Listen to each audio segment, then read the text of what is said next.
Good Sunday evening to everybody, and welcome to another edition of the C.J. Howard Show, the 31st edition of the C.J. Howard Show, as we get set for another Sunday night. I want to hope everybody had a fun time over the Easter break, opportunity to be with your family, also an opportunity to watch some good basketball and some stuff, different types of things you can do on Easter. Hopefully, it was a good family time for everybody. We want to thank everybody for being here. We are live on Facebook, and we're also live on YouTube. Now, if you're watching us on YouTube, I want you to go over and subscribe to my channel. There's all kinds. If you can, I can get to 1,000 subscribers, but I can do a lot more stuff over there on my YouTube channel. We got a great guest here tonight. One's already in the box. I'm gonna get John on here in just a moment, and we'll get to it. My co-host, John Noble, apparently must have got busy. Has not informed me if he'll be coming on or not. So I'll be solo for the show unless he shows up.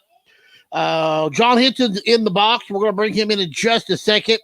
Also, we're also got Bobby Ratliff is going to join us at 8:30, and Kelly Wales is going to join us at 9 o'clock. Now, we're being joined right now by my co-host, John Noble. John is driving. I can't. I'm in the passenger seat.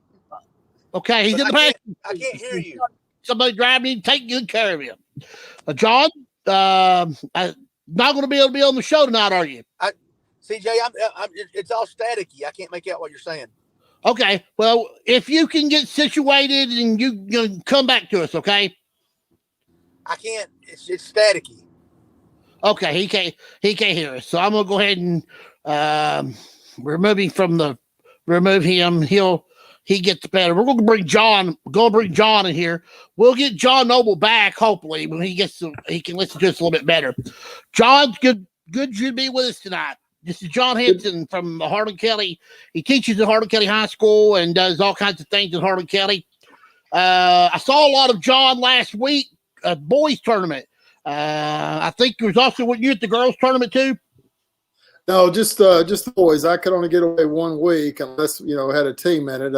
I was doing my laps and I kept seeing you there in the sitting down between sessions.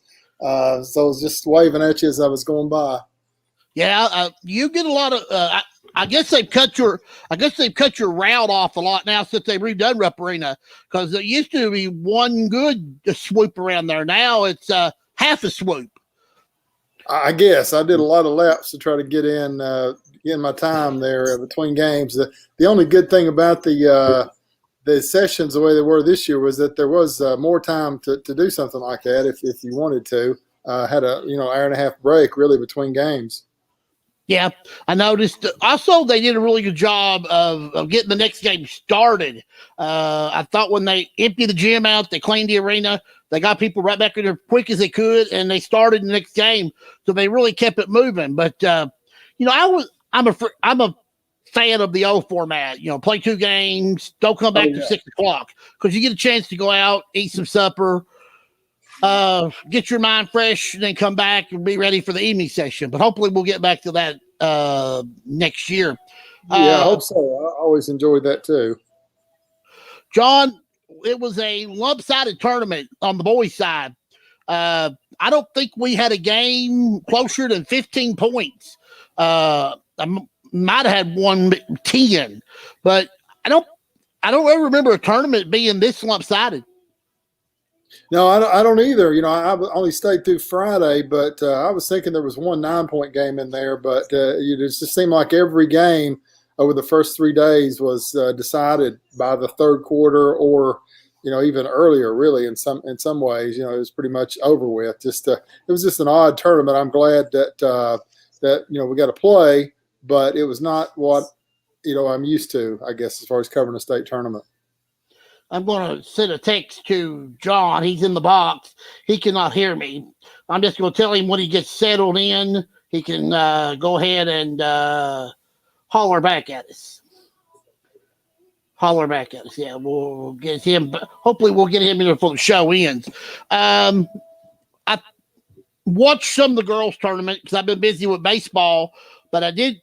The girls' tournament was a lot more competitive than the boys. Did you not think that? Yeah, definitely. I try to follow that a little bit less. Dixon was up there covering it, so I got some reports there, and then a few other things online, and saw some of the games. South had a lead late, ended up losing a real close, heartbreaker kind of game for our 13th region. Not Central had a brutal draw, obviously, there with Sacred Heart to begin with, and lost. And I think Pikeville played a real close game there too to begin with, and ended up losing. Yeah. State champions in the boys, if you guys didn't know, it was Highlands. And that was a surprise because when everybody left the gymnasium Saturday morning, I think everybody thought E-Town was going to be an overwhelming favorite. But I thought Highlands turned the tables on E-Town. I thought what Highlands done well was E-Town liked to shoot the three and Highlands liked to take the ball to the basket. But in the championship game, they flipped the script. It was Highlands shooting the three and Highlands and E-Town going to the basket. And I thought that really hurt Elizabethtown's game. Yeah, I didn't really get to see a whole lot of that one, CJ. But, yeah, I was impressed with E-Town earlier in the tournament when I saw them very athletic and just got up and down the floor, real impressive. There were 2 or 3 real impressive teams in that tournament. I was a little surprised that Highlands won it, but I've seen some good Highlands teams through the years. We were talking about Smith and Lawrence, and I don't know when. I guess it was in the 90s, maybe early 2000s. They had a great group then, but this bunch kind of surprised everyone. But they were a solid team. I'm going to see if we can hear John now. I'm going to see if I can't bring him back. John, can you hear us now? Yeah, I can hear you perfect, guys. Okay. John Noble was in a vehicle. He is with his driver. I guess he was with his wife. So they're coming back from a cheerleading competition. They've been in Pulaski County today. He did tell me that would happen.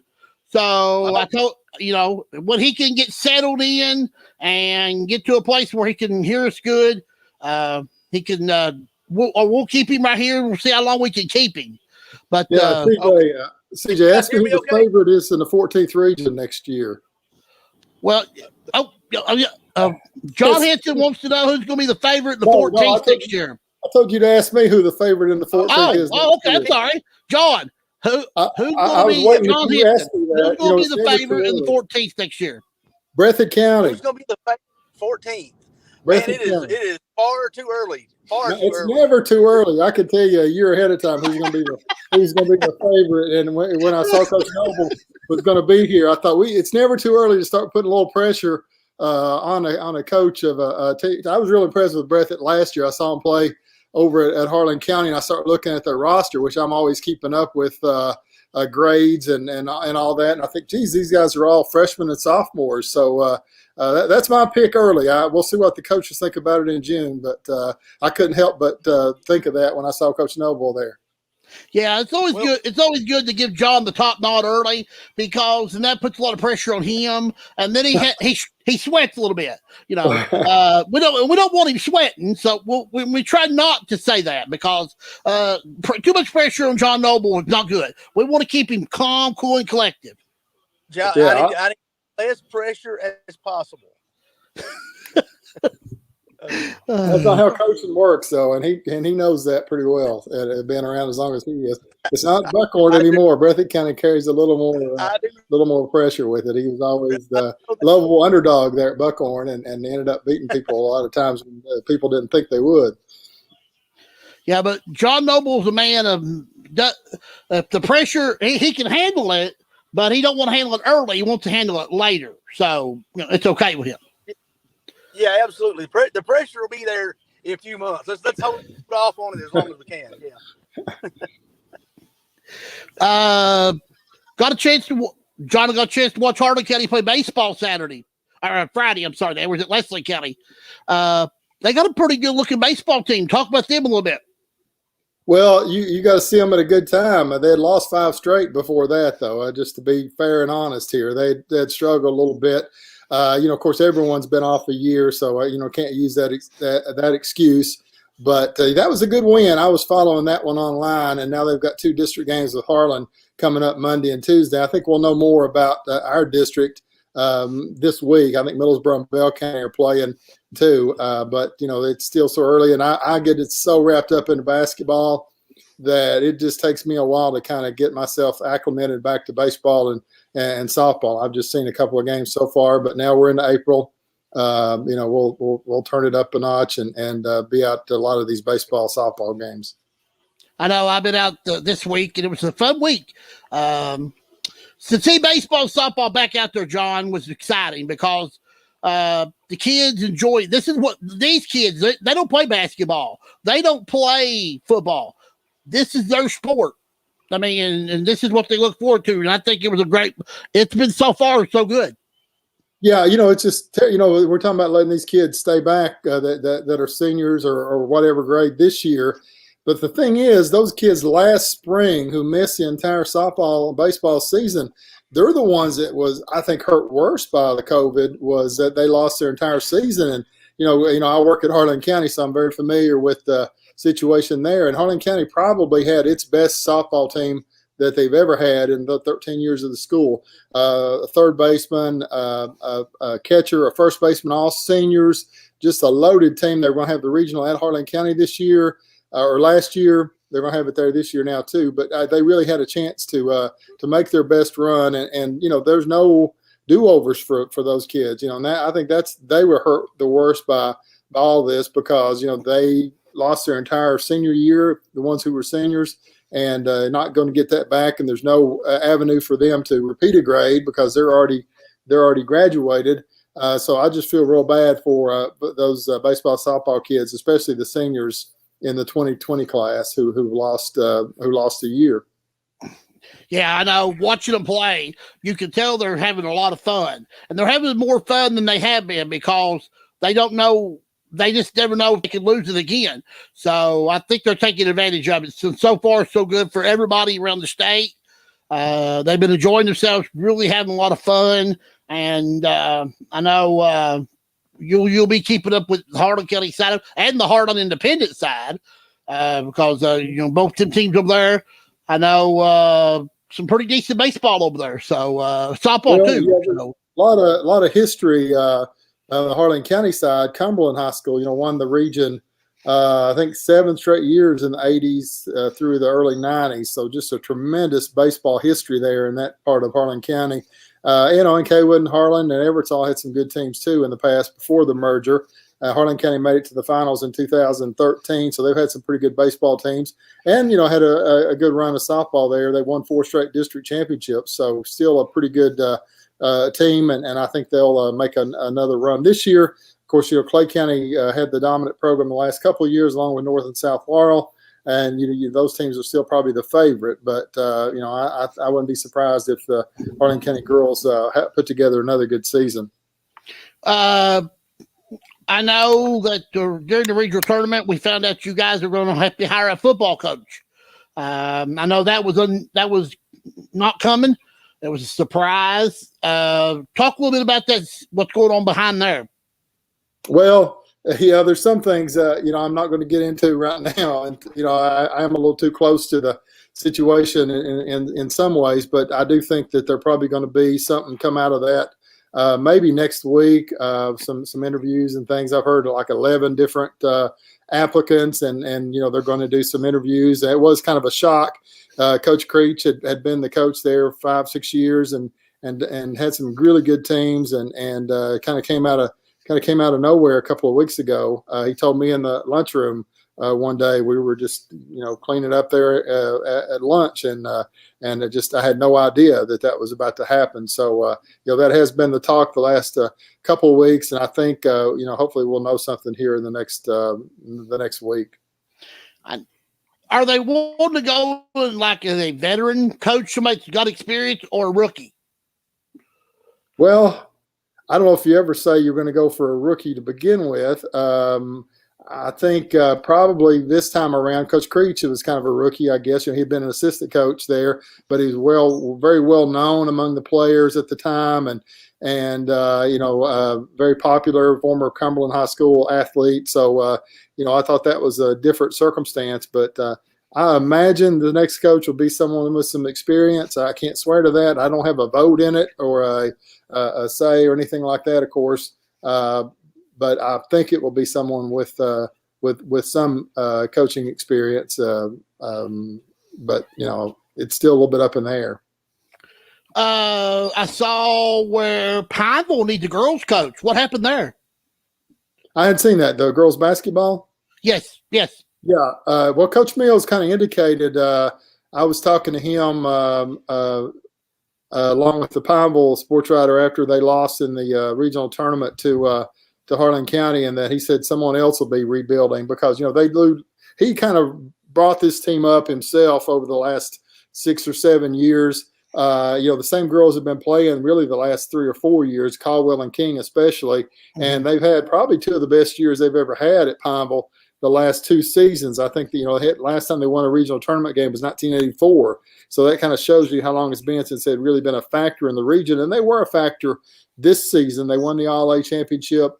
But they're graduating 4 starters, so it's kind of a perfect storm as far as a new coach taking over. That's kind of what you expect when you see a lot of people graduating, that either the coach is ready to start rebuilding again or that's the time they get out of it. And I hadn't heard that was official, but I'm not surprised that they'll probably go a different not going a different direction. I mean, I'm sure that was Coach Mills's choice to step down because he had some great, I think 20 wins the last 3 or 4 years. But whoever comes in there next will have to start over. They do have Robert Daniels coached middle school over there at Pineville, and I kind of kept up with him. They had a great group of 7th and 8th graders.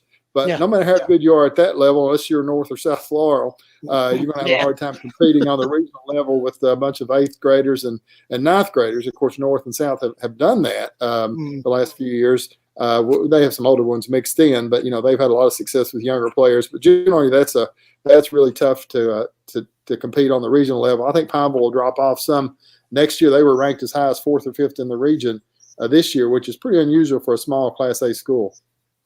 I saw where Les put out a early preseason boys and girls top 10.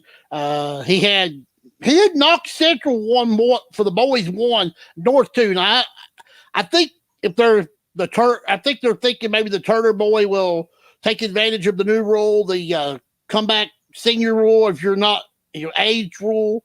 Then the girls, he had South Laurel number 1. Well, what's your thoughts about that? Well, if you look, that's my poll that he looked at the girls. I was the one that, if you look at it, it says it's my ranking. I did the one with the boys last week, and then Les came out with his own one. I had North Laurel number 1 and Knox Central number 2, and then Les did his, and he had it the other way around. And I could see it that way. Either with those 2 or the favorites. I think the 13th region is going to be really strong next year. 7 teams, I think, have a shot. If you look at who's coming back, I think it drops off after that. Now on the girls' side, I think it's a 2-team race. I had South just ahead of North in my rankings. Les hasn't published his yet, I don't think. He ran mine last night. We talked at the state tournament, and that was kind of the plan. But I think there's some talk that Turner's coming back. That was from some school officials apparently talked to Les there, and that's kind of what we're thinking. Now, if he doesn't come back, that's a huge loss. Yeah, it is. So, they could drop a little bit, even though they've done so well the last 3 years. They do deserve a lot of respect, and you got to look at them as a contender either way. But I think Turner is a game changer. One of the top 2 or 3 players in the region the last couple of years. A couple more questions. I'll let you go. How is your freshman phenom? I know he broke his foot. How's he doing, and how's his progress? Well, I talked to his dad the other day in the hallway. That's the advantage of working at the high school like I do. I do hear the news there pretty fast that he should be back by school starting next year as far as working out. He's doing real well. He was in a walking boot. That was a big blow for Harlan County in the regional tournament. he really got hurt in the district opener. And if he hadn't been able to finish, who knows? Bell County was such a good team, and that was such a good game that I'm sure Trent being there could have made a big difference in the outcome there. And it did hurt them against Knox Central, even though they played Knox really close, as you saw in the regional tournament until the fourth quarter. But I think he's going to be gone. And, in a way, for the rest of those guys to play without him this summer, kind of could force some of them to grow up a little bit. So it's not the worst thing in the world. Those games don't count. And that'll give some other guys experience handling the ball, because Trent did so much. He handled it 90% of the time, I guess, for Harlan County the last certainly this past year, and quite a bit the year before when he was an 8th grader. But, one of the best players in the region, one of the top freshmen in the state. I think I saw one poll, he was listed as the second to best in the class of 24. So, he's quite a player, and sounds like he'll be fine by the end of summer, early fall, and ready to get back for next season. Yeah. Well, we're still praying for him. I know injuries, we don't want to see him to our kids and any kid, but hopefully he'll do better, and we'll get him back on the court as soon as possible. John, I want to say thank you for being on the show all year. I know you've been, whenever I needed you, you've come on.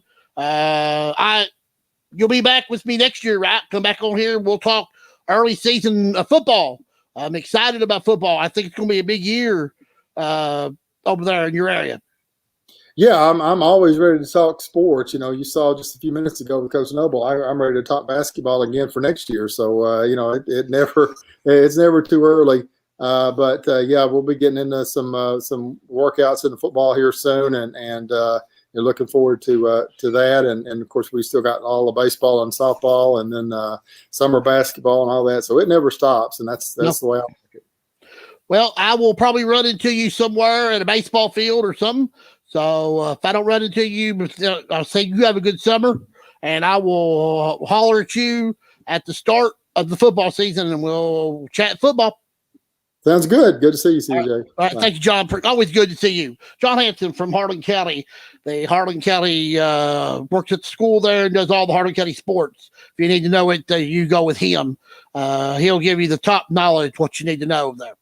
8:30, here in about 7 or 8 minutes, we're going to hear from Bobby Ratliff, the head coach of the softball coach of Perry Central. And hopefully John Noble might come back. We don't know. He didn't get to an area where he could find some better where he can hear me. So hopefully we may get him back. If not, we want to appreciate John trying to be on the show. I know he wanted to be on. He did tell me that his daughter was going to be in a cheerleading competition. Didn't know if he would make it back or not. He was traveling back from Pulaski County. So just safe travel, John Noble. But if you can get on here maybe at the end of the show, that would be great. Again, Bobby Ratliff is going to be on here in about 6-7 minutes. How about you? Call the show at 1-346-314-0906. The Google hotline is open, waiting for your call. If you want to give us a call here, I'm solo for right now because of John Noble is traveling back from cheerleading competition. His daughter was in a cheerleading competition the other day, so maybe we'll get back with him as well. We're on Facebook and YouTube, so join us if you're watching those. If you're especially on YouTube, go over and subscribe to my channel. I need you guys to go do that. Subscribe. I need 1,000 subscribers, because if I can get that, we'll have live events and stuff more on YouTube. And I love to do stuff on YouTube too, because get all my videos over people watching them and seeing them. We have 2 shows left. We got one next week and one on the 25th. That's the season finale. And I also wanted to announce that if you don't watch We Elite, it comes on at 6 o'clock Facebook Live. Bashir, Harold Bashir and them, well, they're going to be having an award ceremony on the 25th at 6 o'clock. They're at the Community Church in Hazard. They're going to give out the awards for the year. I guess Player of the Year for boys and girls. Some other awards, major awards. It's going to be a nice event. It's going to be a guest speaker. So If you want to learn more about it, go to We Elite's Facebook page or We Elite Twitter, and they'll be able to tell you more about it. He sent me something. He didn't tell me to announce it, but I was going to announce it anyway because Harold's a good friend of mine, and I know that that event will be going on. It's a 6 o'clock event. The doors open at 5. You have to have a mask on. They're going to give out the awards for the 14th regions. I think the awards consists of Player of the Year, the best hustler of the year, freshman, all kinds of awards like that. They do have a guest speaker. And so I'll give you some more information on it next week. I'll try to have that written down because you guys might want to watch that show before you watch my season finale, because we're gonna have a lot of fun on the season finale. Also, I think you guys also are aware that Willie Hope is not going to be at WYMT-TV after the end of April or maybe May. We're going to talk with him. We're going to ask him more about it. I told him, I said, at least I've got 2 more shows with you. I'm going to miss Willie. Willie has done a lot for Mountain Sports since he's been here, and I hate to see him leave. And Camille talked with her down at the Boys State Tournament. She really going to miss Willie too. Hopefully, some good things will happen for her.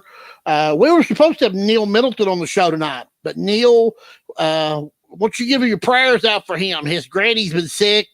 He didn't know if he could make it back or not. So asked me, would I trade nights? I told him I would. I have no problem with that. So Neil Middleton's going to be on the show next week. So we had to switch. We switched that, and there was no problem.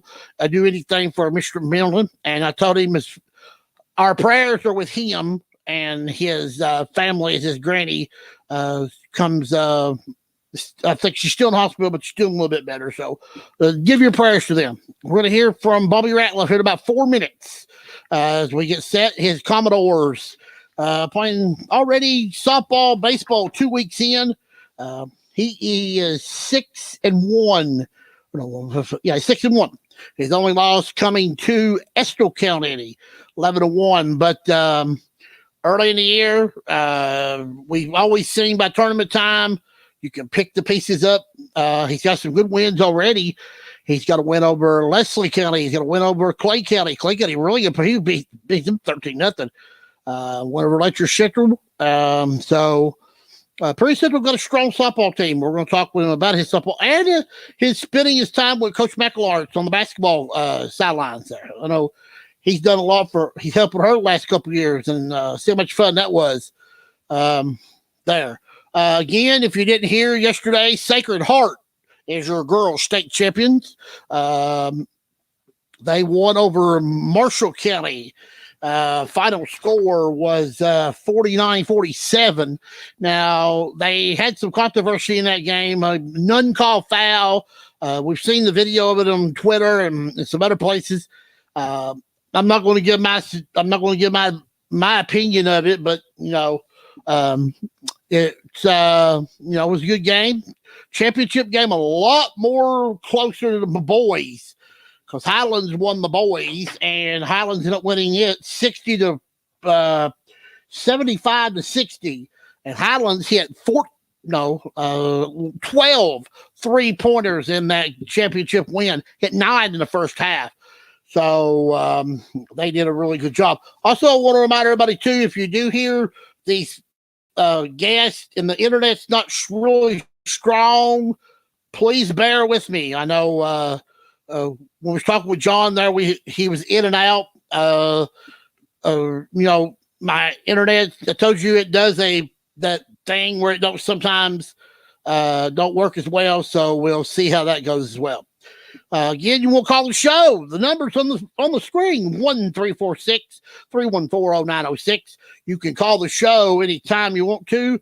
Not heard from Ryan. I figured he'd give us a call. It's on the Google hotline. Give us a call if you want to. We're going to hear from Bobby Ratliff here any time now. And then Kelly Wells is going to be with us at 9 o'clock. Got him earlier today. Tickled death have him on, athletic director at Pikeville. Legendary coach there at Pikeville. What a run he had in basketball. won a national NIA national title and stuff, and we're going to talk with him all about that. Also, he coached high school basketball. He coached the Lofton kid that played at Tennessee and was runner-up in the Kentucky KHSAA state tournament there at Mason County. I want to hear from you. We want to know what's on your mind. We got people leave comments. We want to give us a call. If you're watching, let us know. Coach Sparks, he's a busy man right now, getting his summer stuff ready and the schedule for next year as we get set for summer ball to be happening here in about a month. I know Les Dixon getting back from Lexington. I know he's a very tired man. He's been down there since last Monday. He's been there for the whole tournament, boys and girls. And I know he's saw him. We chatted a little bit with him, and hopefully he had a good time down there. Thank you, Les, for commenting there. Again, John Noble was supposed to have been with me, but he did have a prior engagement. Told me he may be here, may not. He did not know, and I had to be fully aware of that. So if John can get back on here before the show ends, that's okay. If not, I'll appreciate John. I will call him up, and we'll definitely bring him back next year because I've already got my last two co-hosts set for my final two shows of season 1. And I think we may have John back right now. So let's see if we can't bring him in here. John Noble, how you doing, sir? CJ, can you hear me? I can hear you. Yes, I can hear you. Okay, I'm still having trouble hearing you. I don't know what's the matter with my phone. Okay, well, there you are. There you are. Okay, yeah, there we go. Good. Okay, yep. I'm glad you made it home safely. Well, thank you. And I know John Henson was, he really wanted to really pump you up there because he wanted to get you going because he knows what kind of team you got coming back next year with the roster and stuff. So he's already got Breathitt County #1 in the preseason. Well, I don't know what that's worth. April 11th or whatever it is today, but we appreciate the thought, I guess. I guess the first thing I should ask you, how did your daughter do today in her cheerleading competition? Oh, it was an expo. It was more or less just a chance for a bunch of the teams to get together and work on their stuff. So wasn't really a competition today. So they just got to get in the gym and actually do their actual routines and stuff in front of people for the first time in over a year. So it was really cool. I bet so. Cheerleaders, band members, people that don't get really noticed have really struggled because they've not got a chance to do much anything. And we saw football, we saw basketball, we're seeing baseball and softball now, we're seeing track. But look at your cheerleaders or your people that don't get noticed a lot. They're probably glad to be on the floor or out there anytime they can get it. Oh yeah, absolutely. They with basketball and even with football, just speaking from my daughter's experience, they were on the sideline for football games, but they were wearing masks, and really limited on what you can do there. And then with the basketball games, they were in the bleachers most nights, and it's really hard to do anything there. So pretty much all the stuff they've been working on as far as their routines and all their stuff, they really didn't get a chance to perform for people until today. And you could tell definitely there were a lot of really good teams there, but you can tell a lot of those girls had nerves today, and it's understandable as to why. Yeah. Well, what cheerleading you did see on the sidelines, like I said, did a mask. But when I was in the state tournament, they had the cheerleaders behind like a gate, long gate, and right there by their cheering section. But it was good to see that because the cheerleaders need to be out there, the band needs to be out there. It's just they don't get noticed, and they need to be noticed. Yeah, all those kids put in a ton of work. Band. Those kids are extremely talented at what they do. And then again, I don't. My kids aren't in band, so I can't speak to the amount of work they put in. I'm sure it's quite a bit. I know from my daughter's standpoint as a cheerleader, the work they do is phenomenal. The hours they put in and the work they do, I would put it up against any athletes, any teams in the state of Kentucky. Okay, we're supposed to have Coach Ratliff on from Perry Central. He's having a problem getting into his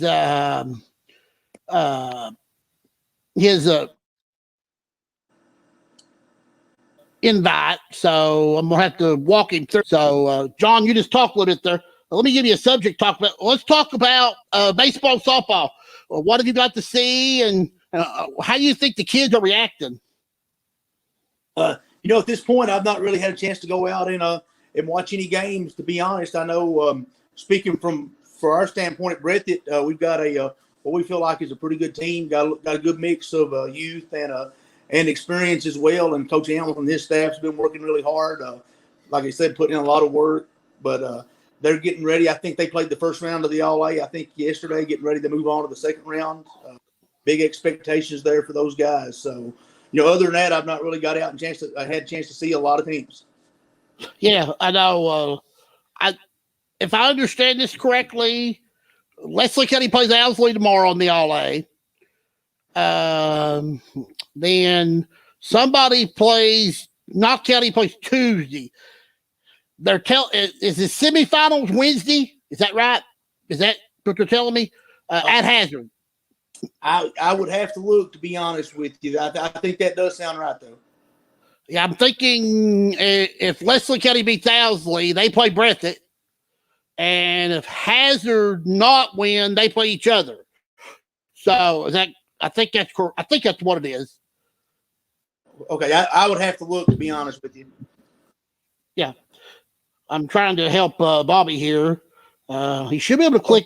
Let me remind everybody. Yep, help Bobby. Remind everybody I'm sorry. That Bobby needs all the help he can get. Get him. I know Bobby. Well, if you haven't done this before, it's hard the first time because you got some stuff you got to do. You got to click on the link. It takes you to the little room. Then you got to put your name and you got to put make sure your sound and stuff. Then you'll end up in the little box down here, and I'll see you. And then when I'll put you in the stream, apparently he says he had to make an account. I've not known of anybody that's had to ever make an account. You should just be able to click on the invite. It should just follow the instructions and go from there. And I've just okay. He just needs to click on that and follow the instructions. And this is, it can be hard for people that's never been a part of this because the digital world has changed so much. And if not, I'll have to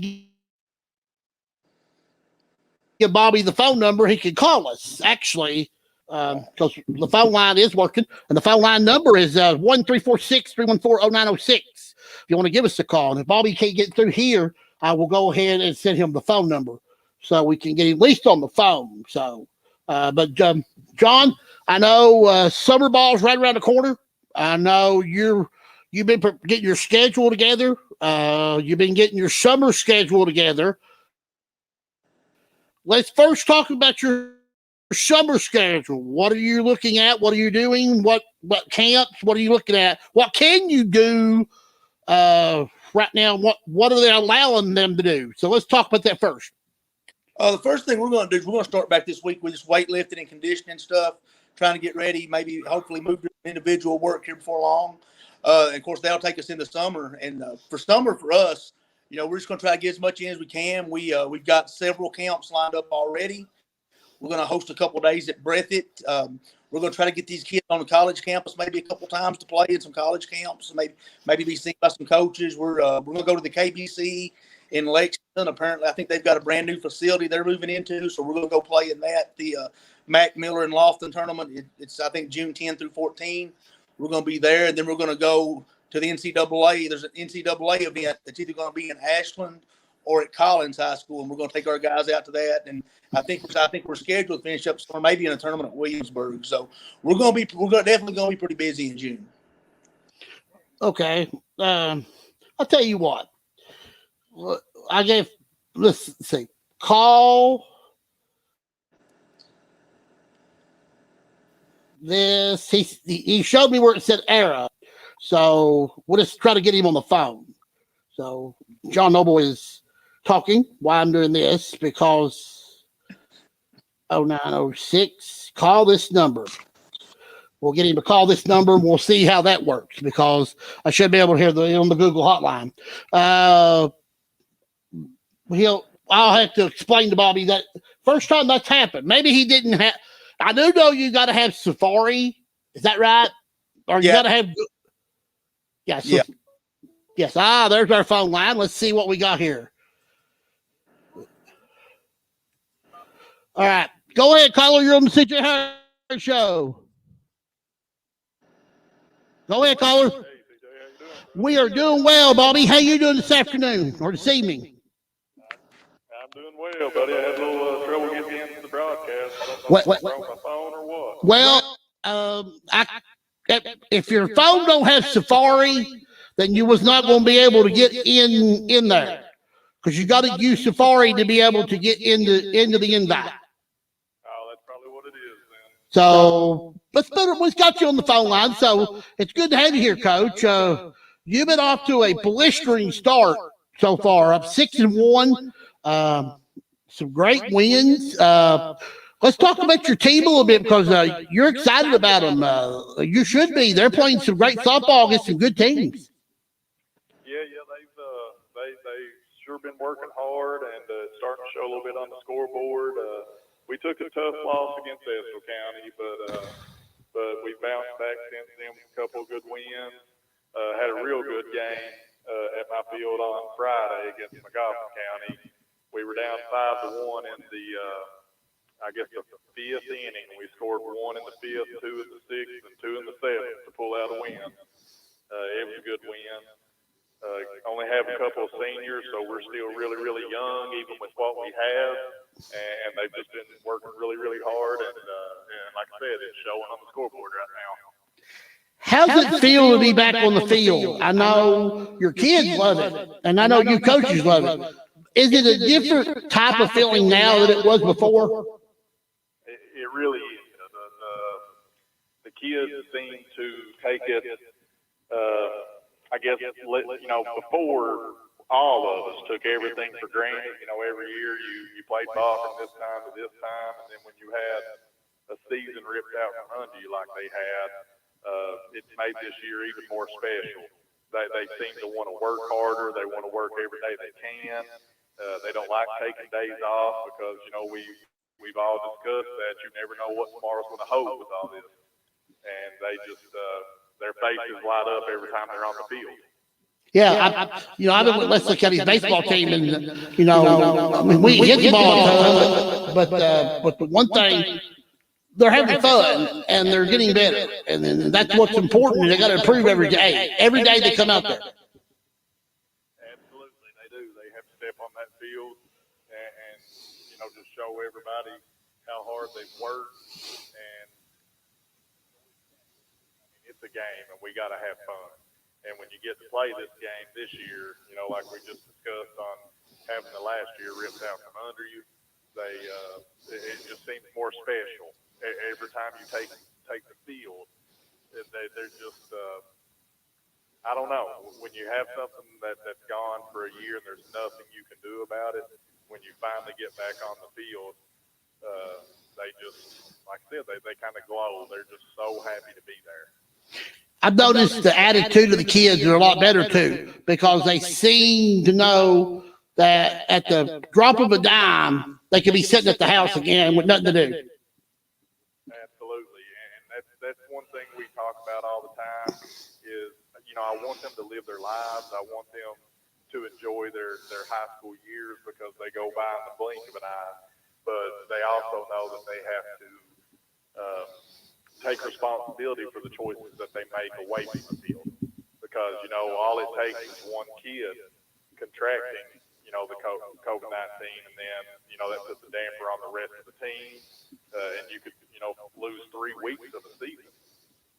And so that's one thing we talk about, even though they're living their lives, always still wear their masks, wash their hands, do everything that they need to do to be as safe as possible. You brought up a very important motion there about the COVID-19. You got to be really safe. Now, I know that the kids have watched football and basketball enough to know to what it takes not to get COVID-19. How has your girls done so far? We've been very blessed so far. We've not had anybody showing any symptoms. They like I said, they really watch the things they do. We use hand sanitizer and Clorox spray. We limit the contact between one another, social distance, all those things. And even though it's hard, they're kids. I guess a year later now, they really understand what it takes, and it's made my job easier showing them, what they can and cannot do. You've been a busy person all year long. I know you helped the basketball team girls. How much fun is helping Coach McEllarge? Well, I'd only coached a little bit of grade school basketball, so this was the first time I'd ever stepped on the sidelines in the high school, and it was different, but the kids are a lot the same. They have the same goals, the same expectations. They work hard, and Misty, welcomed me and kind of showed me the ropes a little bit. She was a wonderful person to work with. I know you do a good job for them, and you enjoy yourself a lot. John, you got any questions for Bobby? Yeah. Hey, Coach, how's it going? Hey, I'm doing good. How are you? I'm doing good, man. Hey, just a question. I was wondering. I figured you could tell me. A lot of the strategy you employ and stuff with your team now, is that stuff you picked up down at the home place clinic back around 2002? I love that. Some of that stuff I picked up at home place. I picked a little bit of it from CJ. Bobby and I played softball together. I know that. Trust me, I have played many of the games at home place. Bobby knows that. Bobby's played with me. Bobby's played against me. I pitched, and the life of a pitcher in men's softball is very limited because you will not have any body parts that won't have bruises on them after you get beat up by all the balls being hit back up the middle at you. That's a fact. You sure have to be on your toes. That's that position. That's a fine line of confidence and crazy, I think. Yeah, I don't know why I ever become a pitcher, but that was the only place I could play, that or catcher. So, but I miss those days. There was a lot of good times there. A lot of good friends, a lot of good memories. You're right. Yeah, there was. Well, Coach, I want to thank you for coming on. I know we're going to keep up with your team the rest of the season. We'll bring you back next year, and we'll see how your season went. And close to basketball, you can give us what you think the Lady Commodores are going to be like.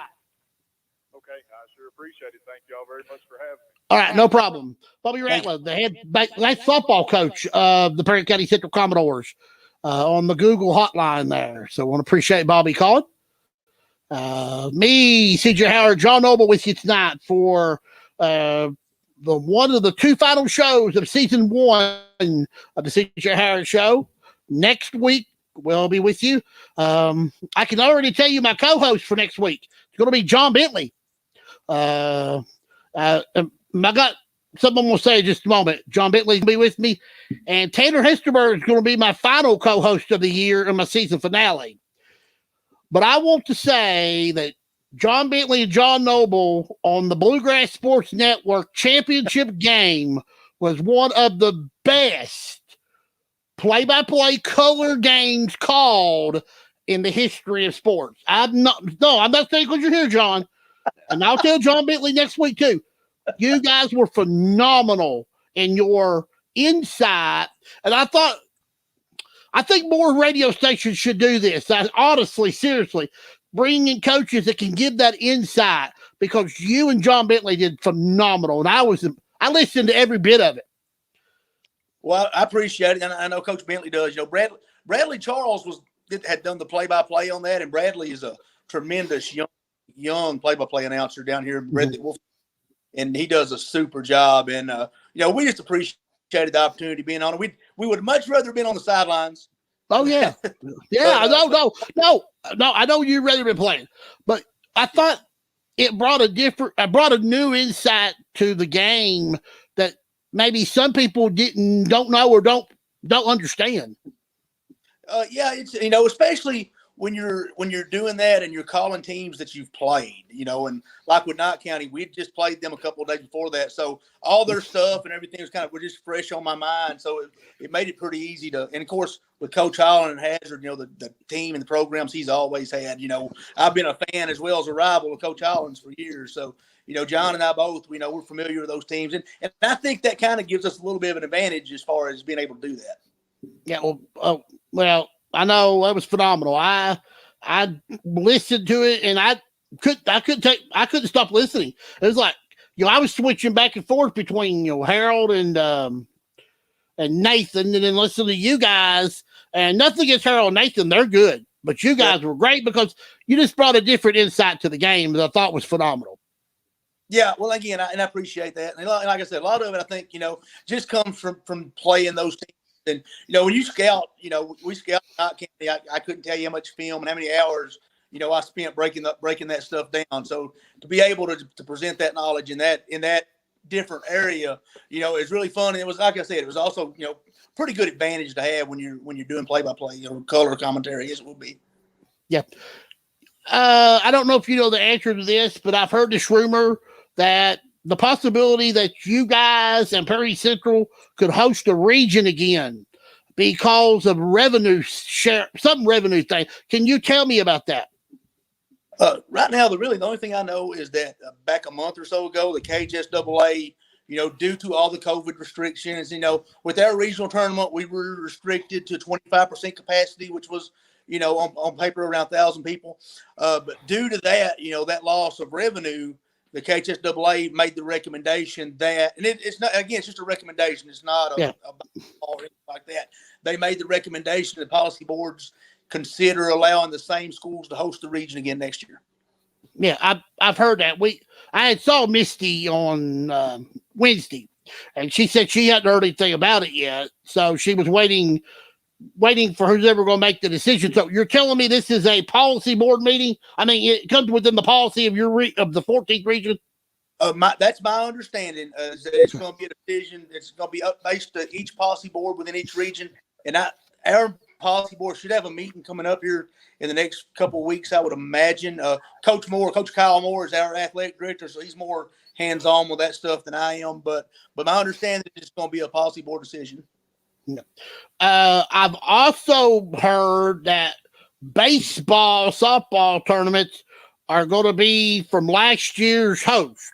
If you were supposed to host a district, that you're going to host this coming year. Have you heard that? I haven't, but I would imagine that's true. That's only fair.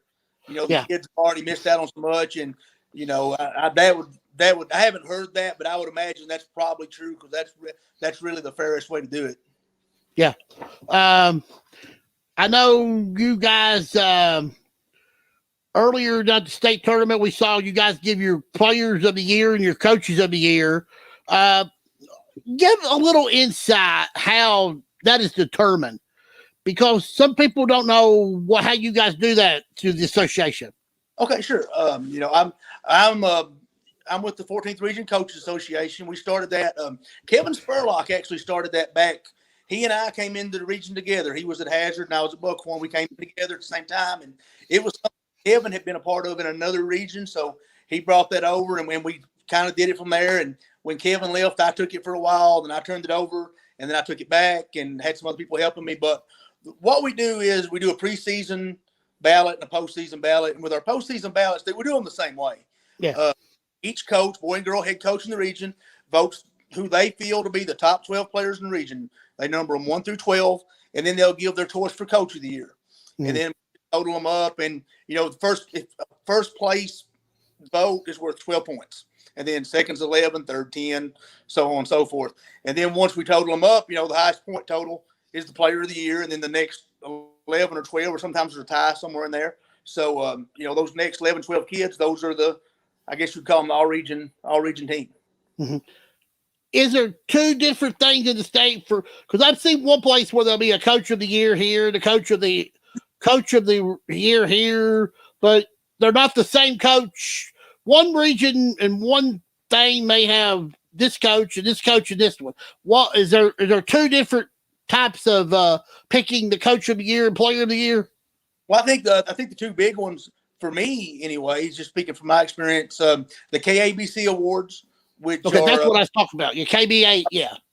Kentucky Association of Basketball Coaches, which I'm a member, and actually I'm on the board now for another year or two, maybe with that. But they announced their coach, and that's a vote if you're a member. Now, a member of the KABC can be an assistant coach or head coach or whoever, as long as you're on the coaching staff and you pay your fees, you can be on that. You can be a part of that committee. So those votes, that Player of the Year award, a lot of people don't understand. Most people know, but some don't. That Player of the Year award is for seniors only. So the KABC Player of the Year is only for seniors, and then Coach of the Year is, whoever. And that's different from what we do with the Coaches Association. And then you have different various news outlets and media sources that have their own as well. Yeah, I know the coaches one, and I know the KBA. Them's the two I know, because the state tournament, usually that's where you see those awards given out.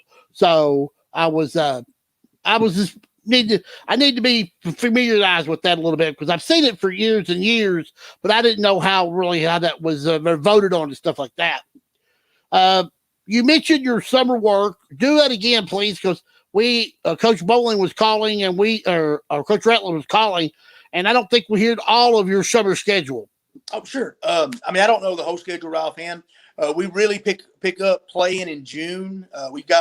We're going to be on a couple college campuses at least. I think Lindsey Wilson, Pikeville, maybe one or two more. Not sure. I'd have to look at the schedule right now. We're still scheduling. We'll play a couple of days at Breathitt, host some teams over there. We try to get teams that we don't normally see, so we'll bring some of those teams in. And then I think some of our bigger tournaments will probably be the KBC tournament, the Kentucky Basketball Commission in Lexington. They used to be the ones out at the KBA out on Ruscio Way, out by the Fayette County, out by the Fayette Mall. Yeah. They've got a new facility, and so we're going to go out there and play freshman JV and varsity in their big Miller Mac and Lofton tournament in June. We'll follow that up a few days down the line. There's going to be an NCAA event, an NCAA sanctioned event in the state. It's either going to be at Collins High School or at Ashland. I'm a little unclear as to where it's going to be, but we're going to get our kids out there and play in that. And then I think we'll finish the summer up playing in a tournament down in Williamsburg. And summer, we like to get a lot of work in. We like to practice and work out, but we like to try to play as much as we can, experiment with some different things, and just try to get our kids seen. So if we can get them on college campuses or get them in big tournaments where colleges maybe can see them, or maybe or recruiters or somebody who knows somebody, how a lot of that stuff. Networking is a big thing now, of course, and it's important for us to get our kids out there and be seen. I know you're working on the schedule too. Are they allowing you guys to schedule out of, like, if you want to go play in Gatlinburg, or are they Florida? Are they go ahead and allow you to do that? That if something happens, you can't. They can always cancel like they did last year. Yeah, I think right now as of right now, we've not been told of any restrictions as far as scheduling goes. So all that stuff is on the table right now. I'd like to think we're on the backside of a lot of this stuff, but who knows at this point? But as of right now, my understanding is, we don't really have any restrictions as far as scheduling when or where. I know. I was talking with Coach Rice day before yesterday with the baseball game. He was telling me he's been working on his schedule. I know he's going to play. He's got some games he's already scheduled. He's going to play in a tournament in Williamsburg. He's going to play in another tournament somewhere. He told me where it was at, but I couldn't remember what he said. And he had some other games already scheduled. So I know he's been busy with that. Plus his little boy's a really good baseball player on a 7th and 8-year-old. Okay. I know they've been traveling around playing a lot of baseball, so he's been busy with that. Yeah, we've got most of our schedule done for next year. I think one of the things that's kind of hurt us is we had 5 road games that got canceled, and we had to push them back to next season. So that's really kind of impacted our schedule just a little bit. We're not going to be able to do some of the games that we would normally do because we have to factor those 5 road games in somewhere. I want to get an update on Coach Brown. How is he doing? I know the last time, if anybody was not aware, at the girls' regional tournament, the first night, he passed out on the sideline. Was took out an ambulance to the local hospital in Hazard. The last I'd heard, he's doing a lot better. How is Coach Brown doing right now? I'm like you. The last I heard, I talked to Coach Creech maybe the next day, and he said, or maybe a couple days after, and he said he's much better. So other than that, I've not spoken to anybody, I guess, in the last week or so. But last I heard, he was doing well. We want to continue to get our prayers out for Coach Brown because that was a scary situation. If nobody is, I was there when it happened, and it was that was one of the scariest moments I've ever seen in my life. So want to continue to give Wolfe County and Coach Brown and our prayers because he's a good coach. He's a good guy. I know a lot of people have been praying for him, and hopefully he'll get well and get better. We're going to hopefully hear from Coach Kelly Wells here. I still call him Coach. I know, even though he's athletic director at Pikeville now, but we're supposed to have him here just any time. Okay, and then we're going to have Wille at 9:30. I know Wille announced this week that this will be coming 2 or 3 weeks. It'll be the last he'll be spending with us in the mountains. He's moving back to his home city, and I think it's Philadelphia. I'm going to ask him when we have him at 9:30. But what do you think about Mr. Young Wille? We're going to miss him a lot because he's done a lot for high school sports. Well, I had actually gotten wind of that a few weeks ago before he had announced it, and I saw him at the regional tournament. And I asked him about it, and he told me everything, and I made sure he understood that he was welcome to come work with us at Breathitt County at any time because Willie's wanting to get into coaching is what he's wanting to do, or at least that's what. He can tell you better for himself, of course, than I could. But he knows and understands he's got a job offer with us. So I love Willie, man. He's a great guy. Him and Camille and everybody up there do a great job. And I think it's very often it's not appreciated just how well they do for as thinly spread as they are. They do a job. We were supposed to have Neil on the show tonight, but I had to move him the next week because his grandmother has been in the hospital. And we'll give him some prayers because I know he's been spending time and helping her out. But, the people at YMT are special people because they bring the sports to us when no other people will. And I really appreciate what they do for everybody. Yeah, it's a lot of times I would imagine just from what I know about it, this is I just finished my 25th year in coaching as a head coach or assistant or anything. So 25 years. And, a lot of times they really go out of their way. They're cooperative. A lot of times they get a little flat because maybe they don't cover this or cover that enough. And if you've got something you want covered, man, message them, call them, ask them, and they will absolutely try to do their very dead level best to get over there and help because they want to promote all these kids. They really do. That's been my experience with YMT across the board, for the entirety of my coaching career. And a lot of times it's a thankless job because they catch a lot of heat over stuff that's really, really beyond their control. And, and it's, it's a hard job. It is. They produce it, they're on there. I did in 2016, I got a good taste of it in 2016 when we had won the region at Buckhorn, and they brought me and Jeff Davis from South Laurel because they had won the 13th, and then Coach from Lawrence. I'm drawing a blank right now, Travis.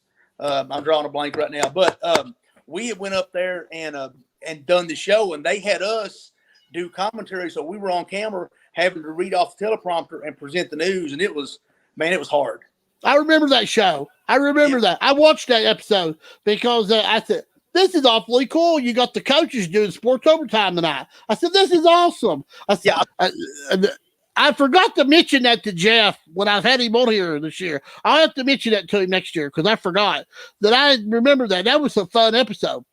Yeah, it was. We had a blast doing it, and Jeff's a TV natural. He's got personality and a half, man. He's built for that stuff. Jeff is, but it was hard. I was having to watch the film and read the teleprompter and present it right there, just as it is on the teleprompter.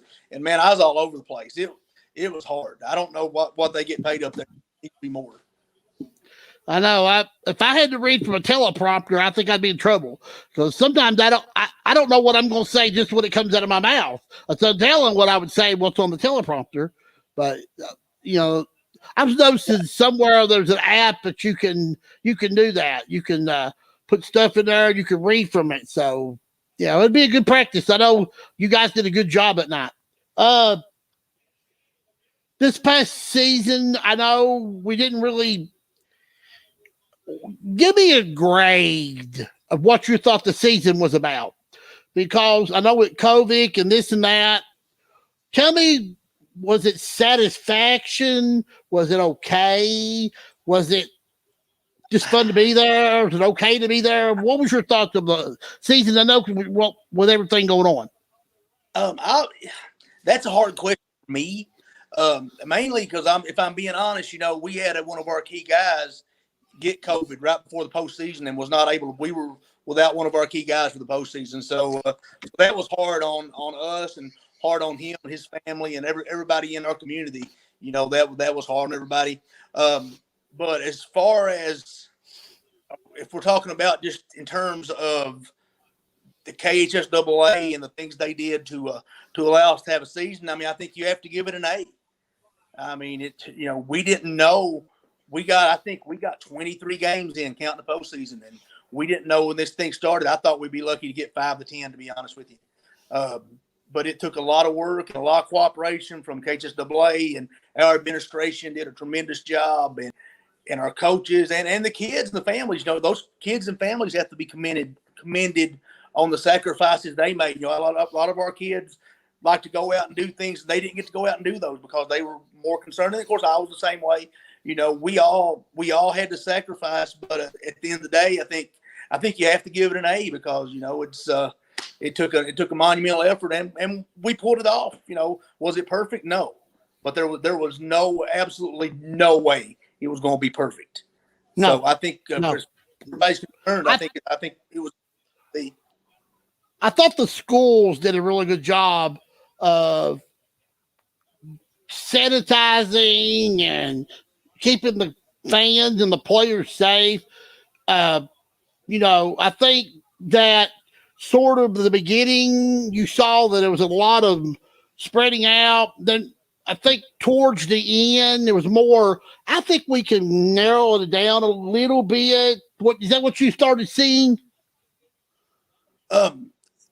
So I'll say that again, CJ. I'm sorry. I lost you there for a second.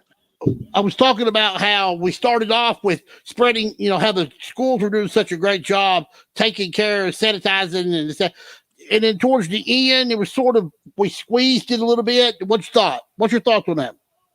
Yeah, I think especially the deeper we got into it, it felt like people took less and less chances because we knew, hey, this is it. One mistake, and it's over. And Coach Ratliff touched on that with the softball kids about being grateful and being appreciative because it could all end. Your season can end just like that. And our kids embraced that concept. I think most kids in this region did. And again, like I said, it ended up. It was very. It was devastating for us that the postseason being without Jalen. I'm heart sick over that, and will always be because that's something the kid will never get back. He'll still be with us, of course, next season, but he lost that postseason. That's hard. I'm heart sick over that, and I'll always will be. How is Jalen? Is he doing a lot better now? Yeah, he's fine. He's tough kid, strong kid. He was a little sick for a couple days, but he's one of those kids that handled it. And I guess my experience from what I've seen, and I hope I'm not speaking out of school because there's always exceptions. But the teenagers that I've heard of dealing with it, it varied, but most of them handled it pretty well. Yeah, I know. We don't want nobody getting it. Period. But if right.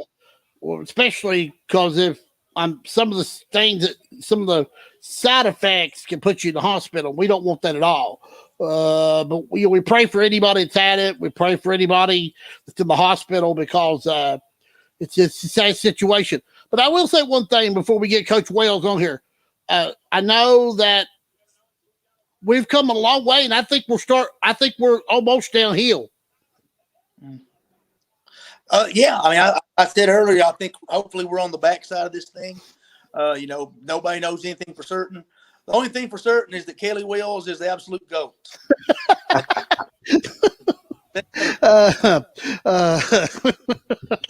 Well, with us, our guest tonight, Mr. Kelly Wells, athletic director at Pikeville College, legendary head coach of the Bears. He has won many games, many championships, coached many great players. Now he's sort of handling the other side of it now as he's athletic director. And Kelly, it's great to have you with us. I'm glad you could take some time to be on the show. Yeah, I had a few technical difficulties getting on, but certainly glad to be here with you. And certainly, if you'd have told me Johnny Noble was going to be on tonight, I would have dressed up, worn my shirt and tie. That's okay. If you notice his shirt, he's wanting to say Ferris. So that's okay. We can say Ferris, but but you don't have to dress up for this show. This is a casual show. We're thrilled to be on here with you for sure. Yeah, I'm tickled death to have you, Coach. I know that you have coached a long time, and you had to make an adjustment from from coach to athletic director. Tell me how that went so far, because I know that's probably been difficult for you. Yeah, during COVID, nothing's been very easy. Nothing's been extremely fun in terms of any kind of leadership, whether it's coaching leadership or department leadership. But we've had a good time. We tried to make sure we didn't let the pressures get in the way of the pleasure of what we were doing. And I've got a heart for people, and mentoring is a big piece of who I am. So I just kind of shifted roles a little bit from doing that with our student athletes and trying to do that for our coaches a little bit as well. So instead of having 15 to 20 kids, I've had an opportunity to work with over 600. So I'm thankful for that opportunity too. But it is kind of time consuming especially when it all falls in the spring season. Oh yeah, because you had football, baseball, track, for 3 or 4 other sports going on all at one time, and there's only one of you, so you can only get to one event at a time. Yeah, that's the beauty of technology and streaming. We did start the UPike Sports Network, and that's really helped us. We've been able to stream games for parents and families and visiting fans who couldn't make it to games, and that's been a huge addition to what we're doing. But you're right, you can't be everywhere. That's why I'm so thankful for great staff and certainly great coaches. It's almost like running a school district. If you've got really good teachers, the principal's job's pretty easy. And I feel the same way about being the athletic director. We've got great coaches who really do a good job, who really work hard, and really have the kids' best interests at heart, and that makes for a good time. A lot of exciting things going on at Pikeville right now. Your programs are really having a lot of success. How's it been with football being played now? And is it because they have to understand that they're going to turn around 3 months from August and they're going to turn around and play again? So tell me how that's going to be a challenge for these teams that are playing now, especially your Bears. Yeah, it's really been concerning, I guess would be the right word for it. And, we're super thankful that they're getting the opportunity to play. There was a time and a point we didn't really think we were going to be able to do that. So the opportunity for those student athletes to play, but also get their season of competition back was critical for us. But you're right. The concerns won't be seen until the unforeseen circumstances, so to speak, won't be seen until next year. And, now that we just completed this year's season, we're going to turn around and we'll be starting, summer lifting and summer camp, and fall camp will be just around the corner. And, football's unlike any other dynamic that we have in athletics, and it needs recovery time. And so to be able to turn that around in such a short amount of time, I think we're all concerned about that. And yet the proof's in the pudding. We'll kind of see how that goes. But our last game that we just played here on Friday, we had 37 injured players on our roster. You can only imagine what that's going to look like when we come back in the fall. So the opportunity for kids to heal and recover, if they had any significant injuries, an ACL, an MCL, or something of that nature that needed sprain or needed surgery, those kids are almost going to miss another season of competition. So, yes, there's some unintended consequences to all decisions, and that's one we're certainly concerned about. I know as an athletic director, you have to make decisions sometimes that are not popular. I know COVID has been running rampant on a lot of college places with losing sports teams. I hope that you have not lost any teams, but if you have, what's the chances of those teams coming back? Yeah, we've had several pauses, is what we like to call that, and certainly there's been some 10-day quarantines, and COVID's been an unforgiving type virus. So, that we all probably have stories that we could tell about circumstances where COVID's affected families, infected people, and that's no different at our institution. We've had some of those shutdowns. We've missed a bunch of games, but our coaches and athletic training staff and our admin have been relentless in trying to get our kids the opportunities to play. And, we've done that in some of venues that there hadn't been a fan there. We have recently opened up to home fans to be able to come to those events. Moving outdoors has helped us in terms of letting more folks in. And even on Monday, tomorrow, we're going to revise our attendance policy for baseball and softball to be able to increase that for even visiting fans. So it is moving in a good direction as we all get vaccinated. That's been a great sight. That's been a great move for us forward. But yeah, we've had several shutdowns. We've lost a lot of games. Our women's basketball team almost didn't get to compete in the conference tournament. We ended up putting it together and making that happen. But it's as far as the planning for that, it's been so hard. And hats off to my athletic training staff, and Pikeville Medical Center has helped us kind of get through that, as well as our nursing program on campus. So we're thankful for all those folks to help us keep up and going. I know being athletic director is a challenge, but being a coach is a challenge. I know, just ask John Noble. I mean, you have challenges every time you step on the floor as a coach. But do you miss it? Because you were one of the best.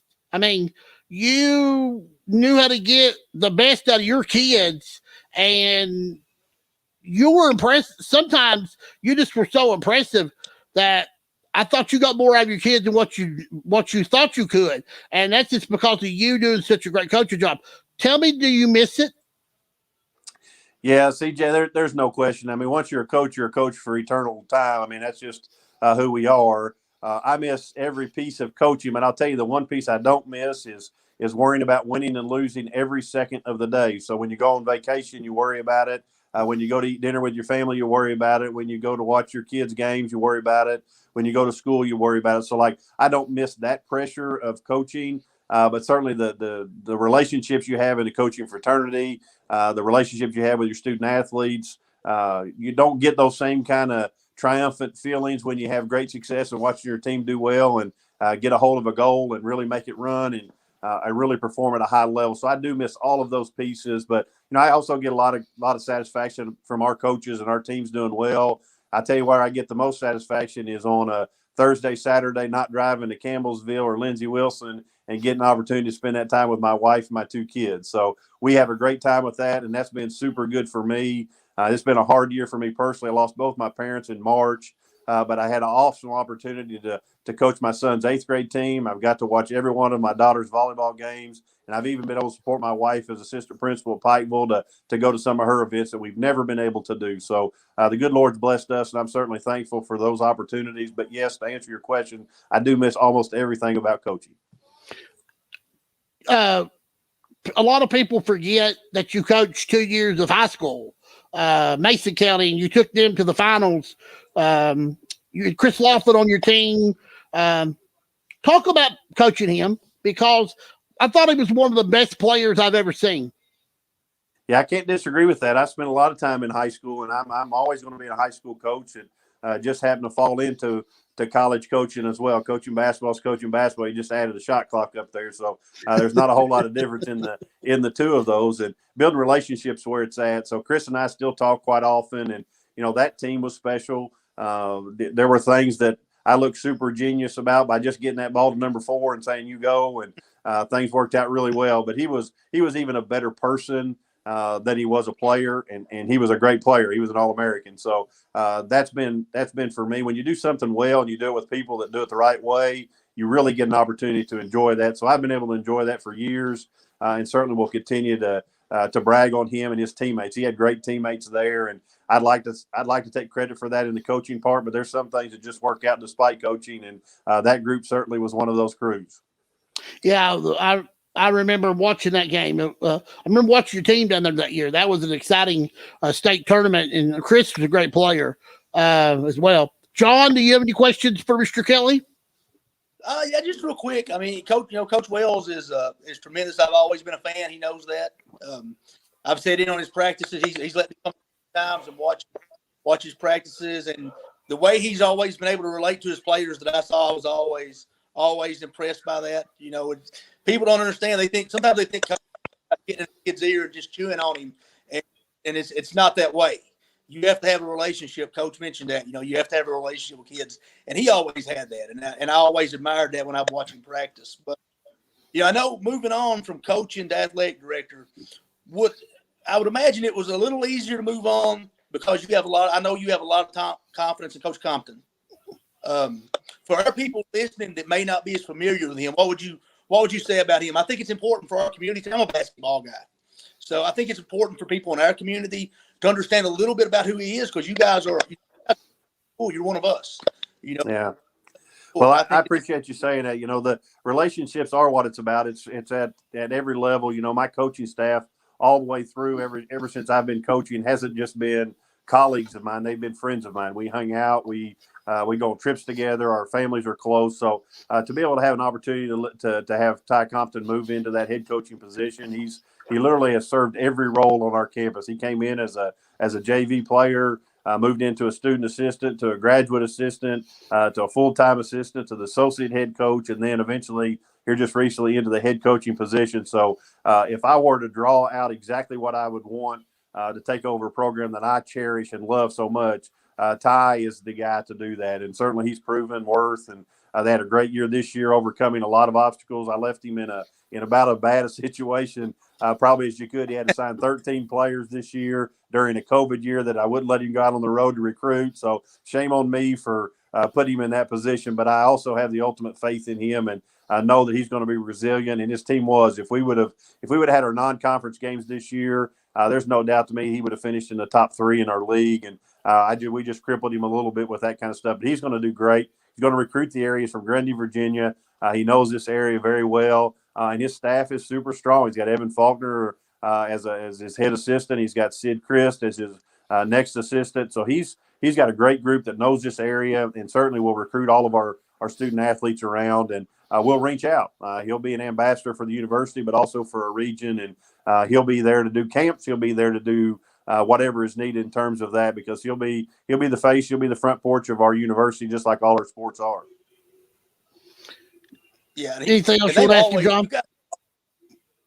I was just going to say, you guys have always been great about letting coaches coming in and watch, and then working in. Like I spoke to Evan a couple times last 2 or 3 weeks, and I'd ask him about summer camp, and he said, as soon as I get the dates, I'll send it. And sure enough, as soon as he got the dates, they popped up on my phone before they'd even been released. So, we've always appreciated what you guys do there, Coach. We really have. I guess if I was going to ask anything, how's this extra year, this COVID year, supplemental year, whatever you call them, how's that looking over there? Are you guys going to have a lot of guys do that? Or?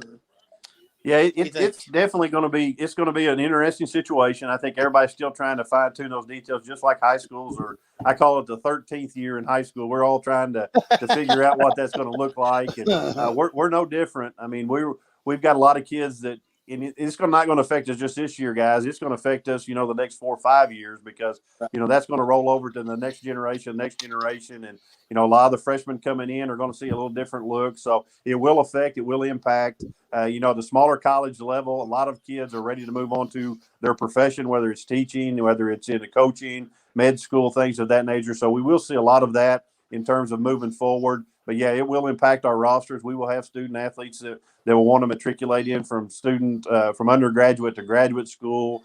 We're probably not going to do a lot of the outside grad transfer, the portal, so to speak. But we definitely will reward our student athletes that are on campus, that are ours, that matriculate from being just a regular undergrad moving into grad school. And we actually have several kids doing that currently. Guys, the name of Jordan Perry is one to bring to the attention. Like, some of those guys have already done that. those student athletes who have done a great job, who continue to grow, we want to make sure to honor them and keep them around. And they're going to be great ambassadors and living trophies for us as we send them off. So we want to make sure to take care of all of them. All right. I know you was talking about an overlap of players from year to year. I heard that on ESPN talking about how some of the bigger colleges is going to have major problems with that, and they won't be able to recruit some of the kids they would like to bring in, like a lower kid in the lower, so that we're going to see the effect of this in the next 3 to 4 years, I think, in college basketball, football, and baseball, and all sports around. Yeah, I think you'll see a little bit of that too. Our prep schools and our junior colleges will have more student athletes than they've ever had in a pick of the litter. But I'll also tell you this too: there's an NAIA school in Pikeville, Kentucky that really wants to take advantage of those freshmen looking for places to go. So if you need any advice on trying to help those folks out, just send them our way. We certainly have a great door for those student athletes to come right here. Pikeville College, always the doors open for anybody. So yeah, Coach, I want to come down someday and watch I've seen one football game, but I want to come back and I want to watch a football game and a basketball game. I don't, I live in Barville, so I don't get to, I like to come out and watch you guys play and then watch football and a basketball game. I would like to do that eventually. So hopefully I can get that. To do that. You've got an open invitation. You have my number. So all it takes is one phone call, and we tell everybody that we want you here. John can attest to this. If you reach out and ask, I can promise you to 100% degree accuracy, we'll make every accommodation to make sure that you all are here.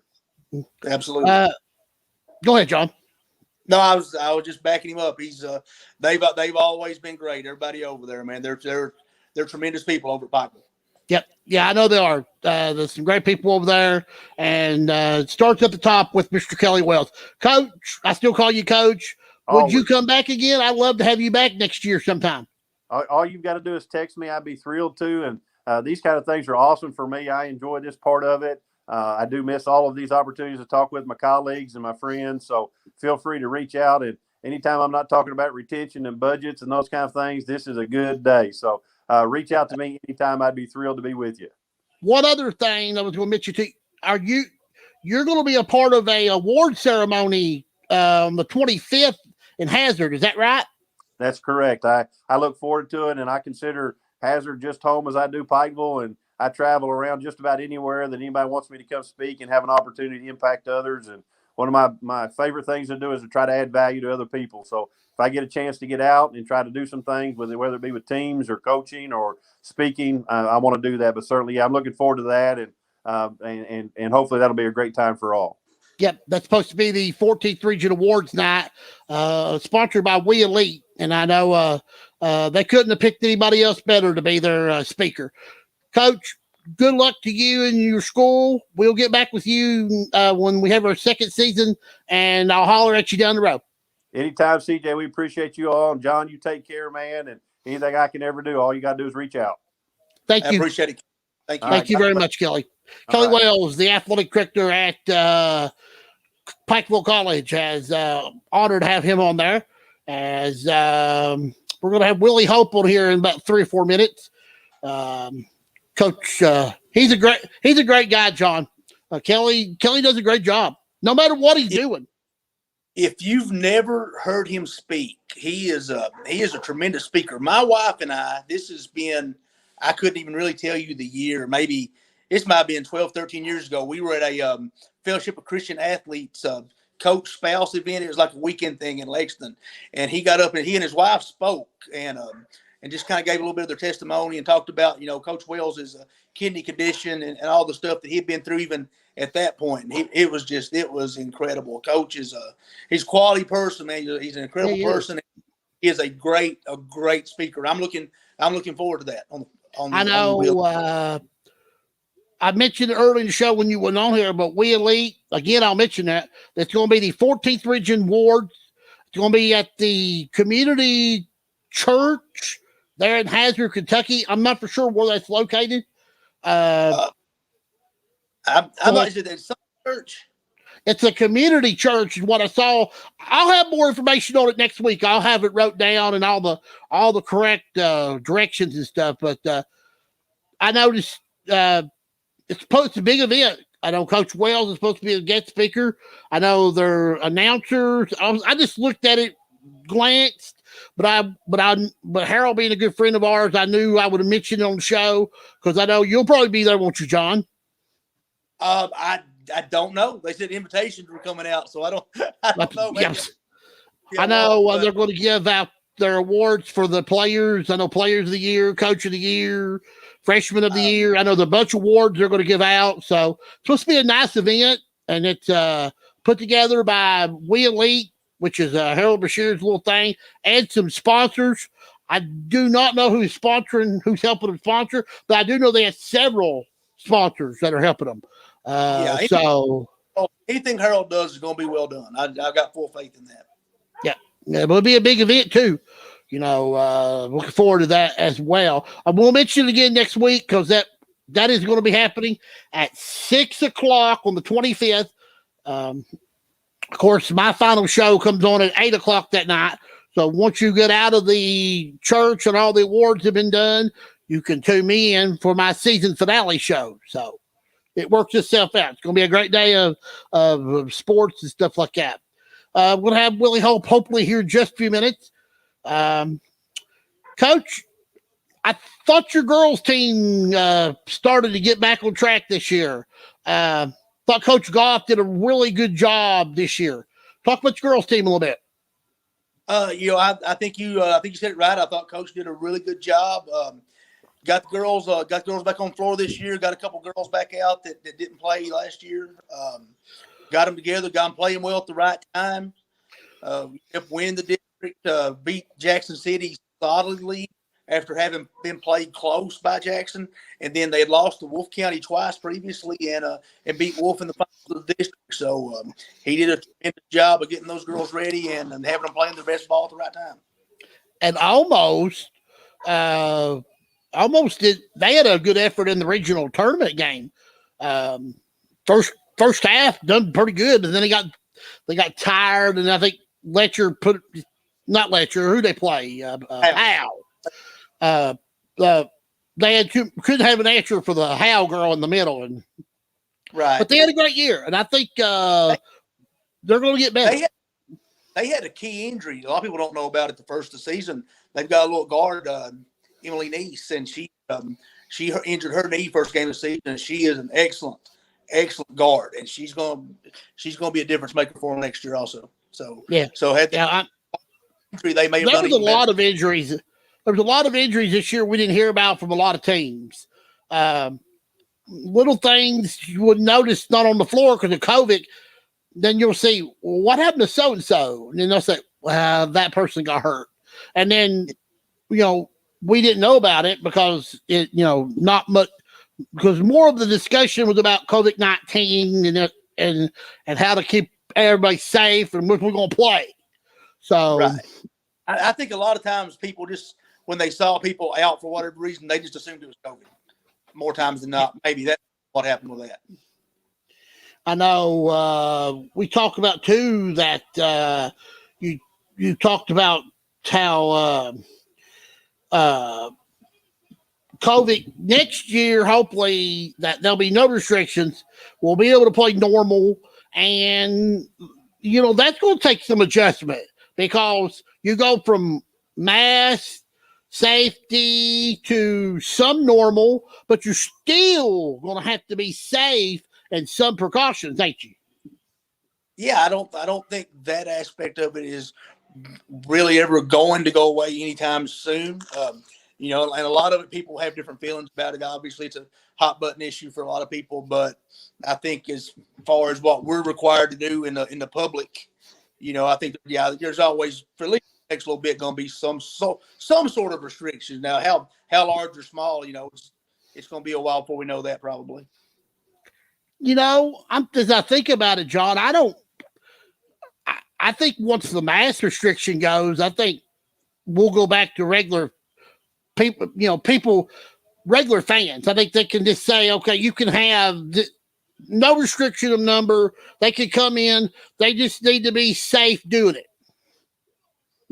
Yeah, I think that would be That'd be a fair statement. I would assume. I would imagine by the time we play next year, I would imagine maybe the mask man. I don't know if you call it a mandate now, but the mask won't be required in the gyms. I mean, I don't know. It's like I said, it's still early. We'll be able to gauge more about what we do with basketball based on what our fall sports are doing. So football is going to be your test subject, because if they let them, because I believe the mask is going to be gone by August, and I think football will tell the tale to what basketball will have to have.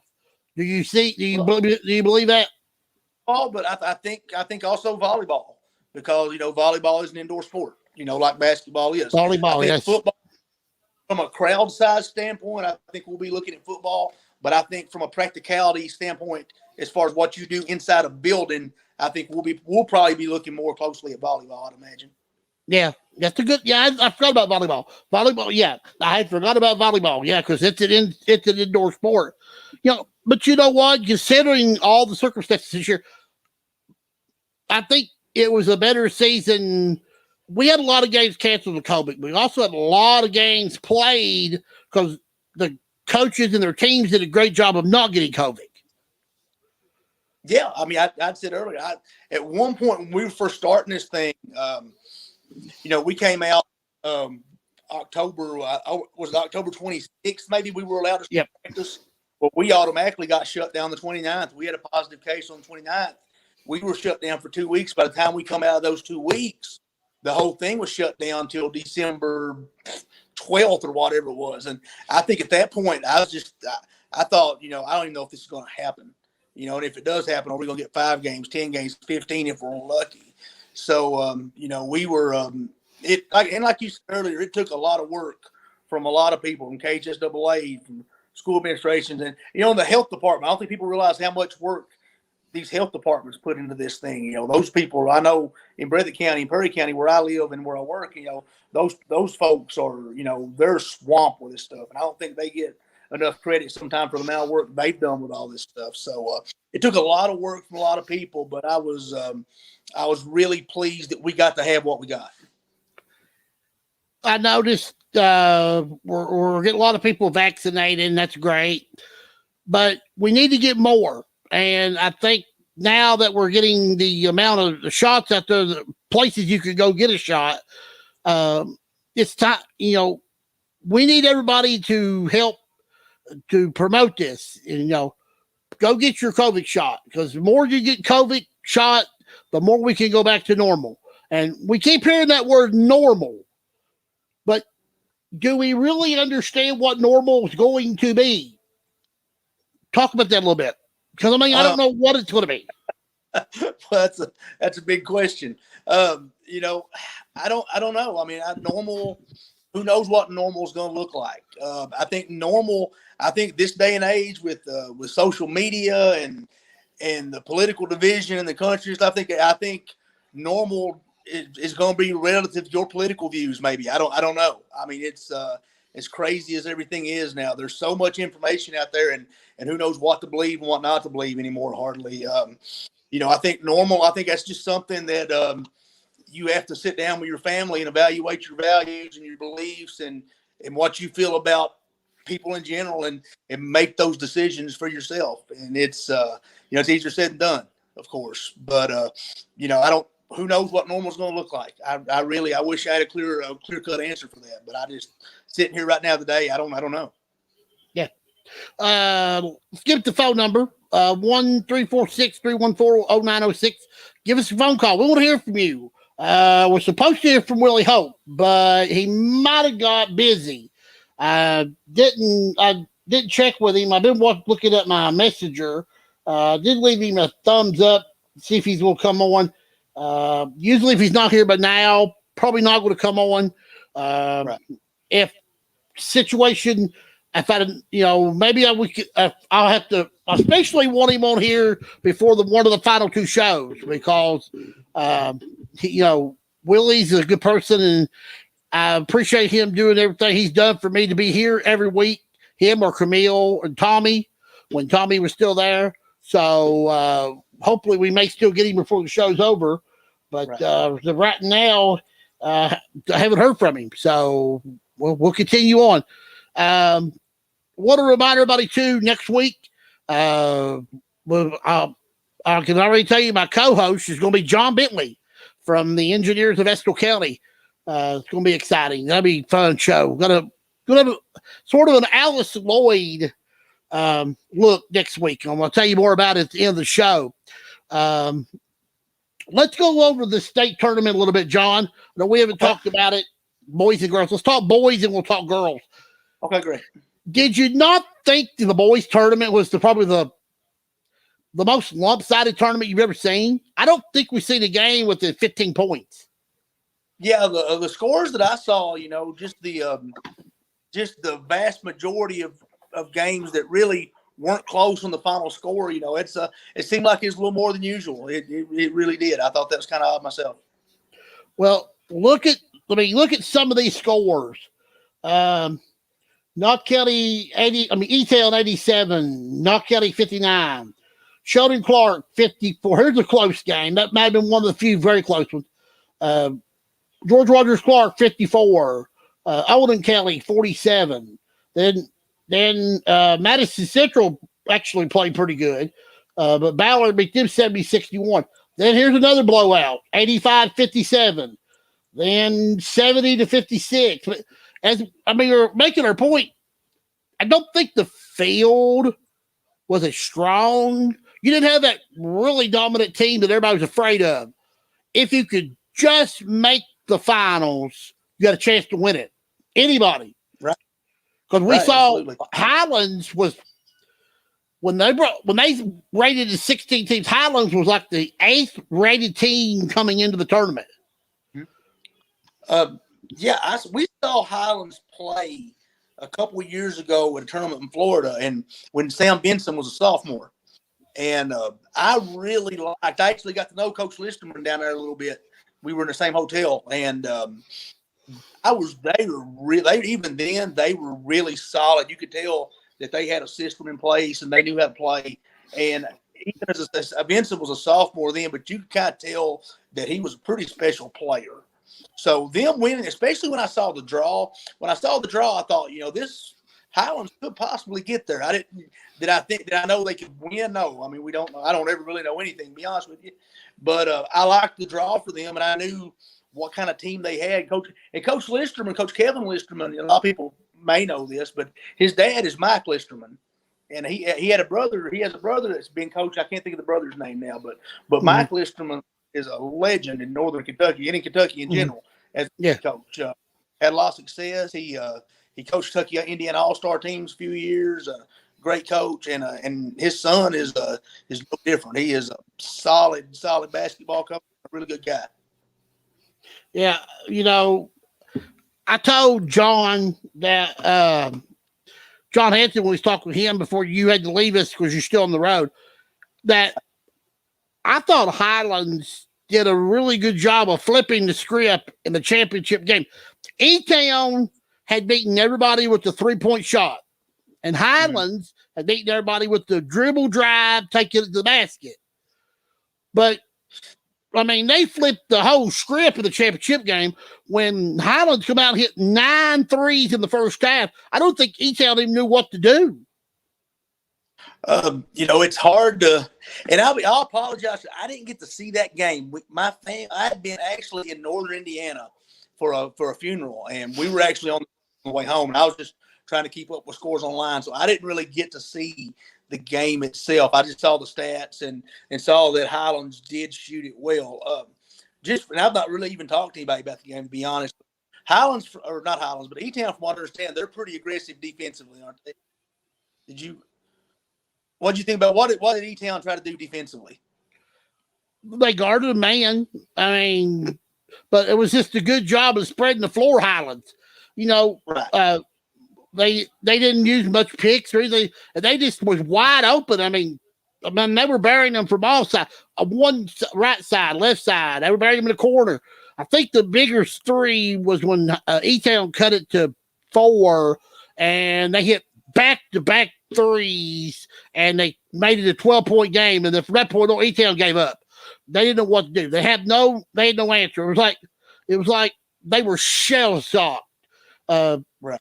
Because they hit 4 threes in the last 2 minutes of the quarter, and E-Town didn't have no answer. And you got to tip your hat to Highlands. They took advantage of situation, being in the bottom bracket. You know, like you said, if they've been the top, you know, I don't know who would have come out. I think Ashland had lost their best player to getting thrown out. I think they would have made the finals. Their best player got tossed out in the semis.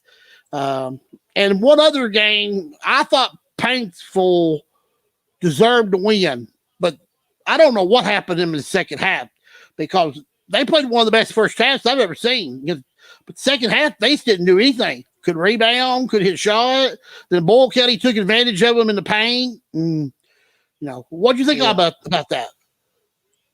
I think you know, and you know this as well as anybody. You know, basketball is about 32 minutes. A lot can happen. A lot can happen in a halftime. A lot can happen momentum-wise from one half to the next. You know, I'll use our game. We were up 9 on Knott Central in the first half, and came out, and you know, and it sounds like it was kind of a similar situation. You know, we didn't defend as well. We had some foul trouble. Rim got a little smaller. You know, and it's a 32-minute game, and when you get to state tournament, you're playing the very best teams. You know, so it's if you're not doing everything, if you have a letdown or a breakdown, you know, those teams take advantage of it. I just text Camille, and she has told me Willie's on vacation. So that's probably Willie did not see the invite. So I'm going to go ahead and tell her to just keep us informed about next week. So looks like we're going to end it'll be me and you till the towards the end here. So we'll hopefully have Willie on next week or the season finale. I know I want to get him on one of the final 2 shows before he goes off into sunset, because I know he's I think he's going back to Philadelphia, but we'll talk more about that. John Noble's offered him a coaching job. I did. Noble would like to have him. I did. I told him at the regional tournament, I said, man, if you want to coach, hey, we'll always have a spot. So we'll John Noble will always find you a spot. He is a gracious guy. He is he does you're one of the good ones in basketball, John. I really enjoy when we can talk and be a part, especially when you come be a co-host with me. But 2 of your bigger fans, Ryan Farmer and Scotty Boland, really enjoy your company. Hey, but those are, you know, I'm a little disappointed that you guys take a picture and you leave me out. well, you got to get over there with us, Scotty and yeah, they're in charge of the picture. Scotty and Ryan are in charge of the picture. But they never tell me when that picture is going to be taken. Okay, hey, well, I'll tell you what, I'll make them next time. I'll get it next time. Because if you'll notice, last week he got their picture with Coach Dixon, Bobby Dixon. You know, they've always. I've noticed that if him and you, there's one more person they like to get a picture with. Oh, Winston at Letcher. Yeah. But I want to be in the picture next time. So you need to let me know when that's going to happen. Got you. We normally do it after the game. So that's when it's normally done. We've even got pictures made at wrestling together before, though, me and those guys. So speaking of wrestling, let's try to maybe update some people on some things. I don't know if you know anything or not. When is the possibility that we would see AMW return? Well, right now, there's a couple things up in the air. We, at this point, we're looking for a building, I think, is what I was told day before yesterday. We're still trying to find a building in the Hazard Perry County area to still run events. So if anybody knows of anything, please obviously contact me or Kyle Maggard, let us know. But we're looking for a local building, host events in. And then a lot of the stuff that we do is in the past has been through schools. So I know there's a lot of hesitancy right now within school systems about bringing any more events in than what they have to, due to with COVID and all that. I think I would imagine once we get into the summer and the fair circuit, the county fair circuit, may see a little more wrestling because most of those events will be outdoors and county fairs all over the state. Normally, a lot of them have some form of wrestling.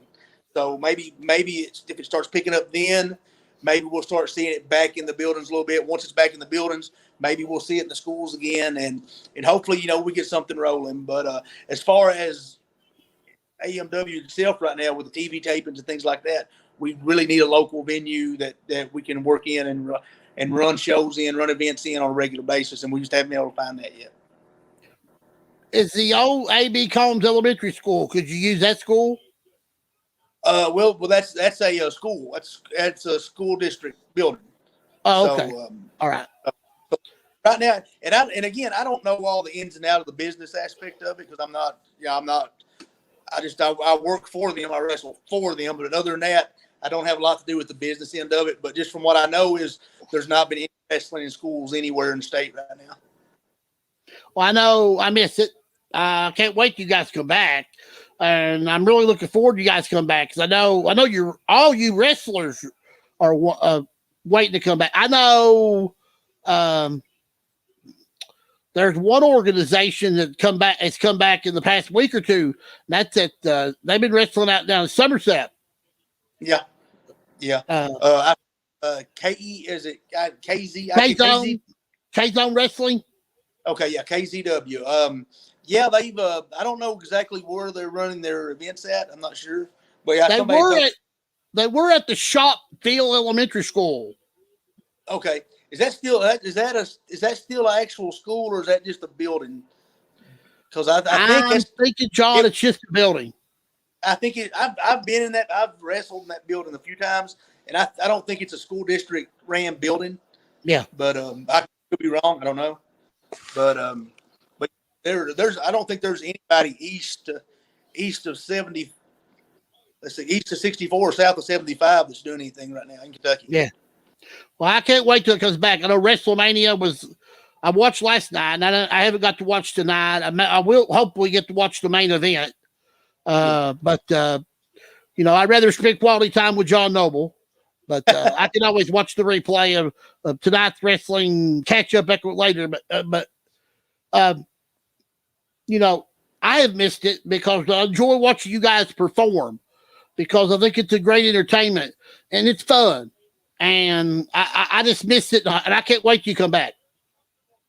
Well, I appreciate it. I really can't wait to get back. I'm not getting any younger, CJ. So my bump card, may not have a whole lot left on it. So I don't know, but I'm definitely looking forward to getting back to it. AMW has been important for me because I don't really travel like I used to. I prefer to stay closer to home and not be on the road so much. So hopefully we can get AMW going here pretty soon. Yeah, I know. Kyle stays busy behind the scenes. I tell you what, they've done a good job of putting some programs together in the past 8 to 10 months to keep A&W still people thinking about them because, their TV program is still highly watched. And you got to give up to Kyle and them for putting the content together of old matches and some stuff that they filmed when they've had a few people around. Once they get everybody back, I think it's going to be a lot of fun. I think it's going to be a lot of different atmosphere. I think the people will enjoy it more, like they did when sports come back. So, yeah, absolutely. Kyle and the team there at AMW, our announcers, Gary and JR and all those guys, they do a tremendous job with talked about. Our wrestling show is a YouTube show now. It's no longer on YMT. We just didn't have enough live, fresh footage with COVID and everything to keep that up. But it's on YouTube, and they do a tremendous job. They did a thing last year with me. It's like 8 or 9 hours long, but they put all that. Yeah, I saw that. It spanned back. I mean, I think the first match on it might have been from 1998. That's how old I am. But they spent a lot of time going through a lot of film, and took the time to do that. And I really appreciated it. But they just do that kind of work. That's how hard those guys work. Yeah, their content they're still putting together, but when they do come back, would they be back on WYMT-TV again? I've not talked to anybody in the production team. I don't know. Like I said, on the business end of it, I'm not as hands on, especially on the business side of things. So I don't really know. I would imagine that it's at least being talked about. I know. I've always wanted to be the ring announcer. I think I got a great voice for that. I believe. Hey, coming down the aisle from Fort Unknown, weighing in 255 pounds, John Noble. See, I don't know about the weight thing. I'm getting there. I don't think I'm quite there yet. But I was just using that as an example of what ring announcer I would be. Oh, listen, that was very Howard Finkel. Very. That's a compliment as you can get. One of my favorite ring announcers, was Gary Pieta, or I know I'm saying that wrong. WCW. Loved him. Yeah. Loved to hear him talk. He could really bring him out. Yeah, he did a heck of a job. They had him, and they had a guy named Dave Pinzer also. Dave was okay. Yeah. The fake when he was legendary, but nobody really understands that the ring announcer has a very important job because they have to hit the note and they have to hit the name to be able to get them out there. People they just don't want you to come into the ring, John Noble. Yeah. That's boring. You have to put some feeling behind it. I know Marshall Sizemore, he coaches the Little League softball team. Let me tell you what an honor that I got. He had an app where you can, when you come to bat, it announces your name and your warm-up music. Now, he wanted me to be the voice of his Little League softball team. Okay. So I thought that was cool. That is very cool. And what was funny about that is that Mitchell Turner is the Little League commissioner in Leslie County. And he heard my voice and he goes, CJ, I heard your voice, but I didn't see you. I said, well, I done that recording earlier for Mitchell to help, for Marshall to help him out. But I want to thank Marshall for letting me do that. That was a lot of fun. That's cool. That's really cool. That was a lot of fun. I enjoyed that myself very much. Well, if we come back to Leslie County, we're going to have to get you to do that. Yeah, I'd be glad to. I'll be willing to help anybody out that needs help. You got my number. You know how to reach me. If somebody, I've always told, I don't know if I've told Kyle, but if you guys ever need a PA man for the tournament region, I'll be glad to help out. I know you got the great man doing the clock and the Harold. I like him a lot, and I love to listen to him because tell you what, for a man that keeps clock and the PA, he's my hero. Because I can only do one. Hubert's the man. Yeah, he's been doing it. Oh God, he told me was it 43 or 44 years? I think he told me the other day. So he's been doing it for almost my entire lifetime, and he's the best, man. I love Hubert. Yeah, I love to see him when we come to a gym. We're Breathitt. I know we're going to see him, and occasionally we'll see him at Jackson City when he's not helping Breathitt. So he does Jackson City. He does our middle school as well. Mm-hmm. So he loves doing it. He loves helping those kids. Yeah, he does. Okay, we've got about 3 minutes left, so let's go ahead and start winding down. I want to thank our guests, John Henson, Bobby Ratliff, Coach Wells. Wille was on vacation. I didn't know that. I should have checked with Camille early in the week, but we'll see what we got for next week. John being with me. I'm going to let him give his final comments in just a second. Want to remind everybody I'll be back with you next week for the 32nd episode of the CJ Harris Show. I'll be with you at 8 o'clock. As of right now, my co-host is going to be John Bitley. My guest, now this could change, but as of right now, it's going to be Neil Middleton. Coach John Mills of Alice Lloyd women's team. They won the national championship about a month ago. Well, we're going to have him, and then the next segment is going to be Hannah Cash, player for Alice Lloyd. So we're going to have them on the show next week, and we'll have your phone calls and much, much more. And it'll be one of the final 2 shows before the season finale on April 25th, which should be a dandy. John, go ahead and give me your final thoughts. Oh man, I appreciate you having me on, CJ.